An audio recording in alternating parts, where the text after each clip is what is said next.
DC fans welcome back to my channel Dastaan TV. तो guys finally Superman movie मैंने देख ली और बात करने के लिए बहुत सी चीज़ें हैं।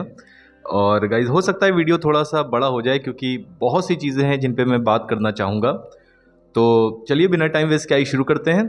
तो गाइस सुपरमैन मूवी के बारे में एक जो सबसे ज़्यादा मुझको यूनिक चीज़ लगी, जैसे कि अमूमन जब हम देखते हैं कोई भी यूनिवर्स अगर स्टार्ट होता है, चाहे सुपर हीरो का कोई आप यूनिवर्स ले लीजिए या अदर देन सुपर हीरो कोई भी आप यूनिवर्स ले लीजिए, तो अक्सर हम ये देखते हैं कि जो स्टार्टिंग की मूवी रहती है या स्टार्टिंग का प्रोजेक्ट रहता है, हम ये देखते हैं कि it is always started on a small scale.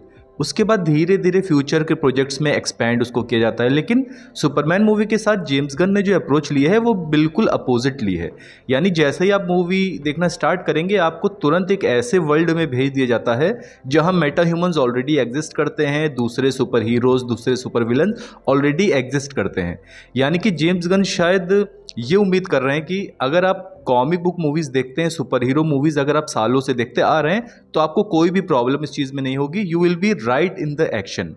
लेकिन अगर जो नए व्यूअर्स भी हैं, जो अब जो नया डीसी यूनिवर्स स्टार्ट होने वाला है वो उसको देख रहे हैं, तो उनके लिए भी बीच बीच में थोड़े थोड़े हिंट्स ड्रॉप किए गए हैं जिससे वो यूज्ड टू स्टोरी हो जाएं।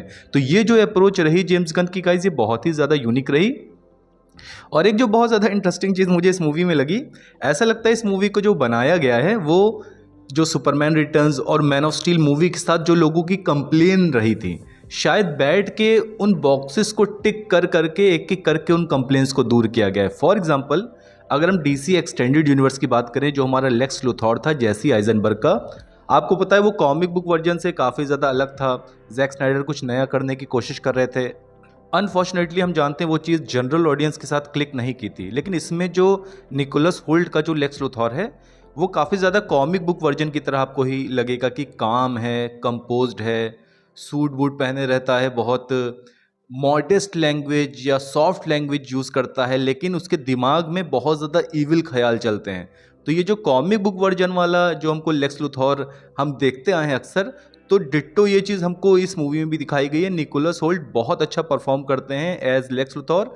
अच्छा, लुइस लेन की मैं बात करूं, रेचल ब्रोसनहन, तो इनके परफॉर्मेंस को जब आप देखेंगे तो लुइस लेन के जितने भी डायलॉग्स आपको दिखेंगे, आपको हमेशा उनमें अ टच ऑफ सरकज़म दिखेगा, जो हम जानते हैं एक ट्रेट है भी लुइस लेन का।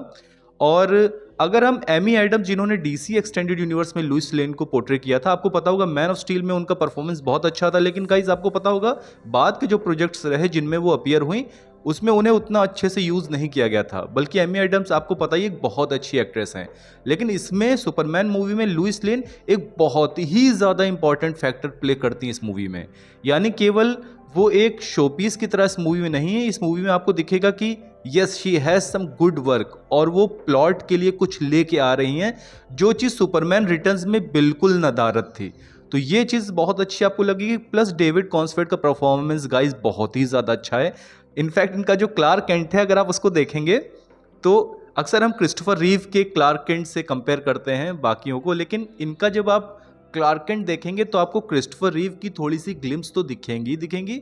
साथ ही साथ टॉबी मैगवायर का जो पीटर पार्कर हमारा था, कुछ लोगों को शायद उसकी भी ग्लिम्सेस इसमें दिखें।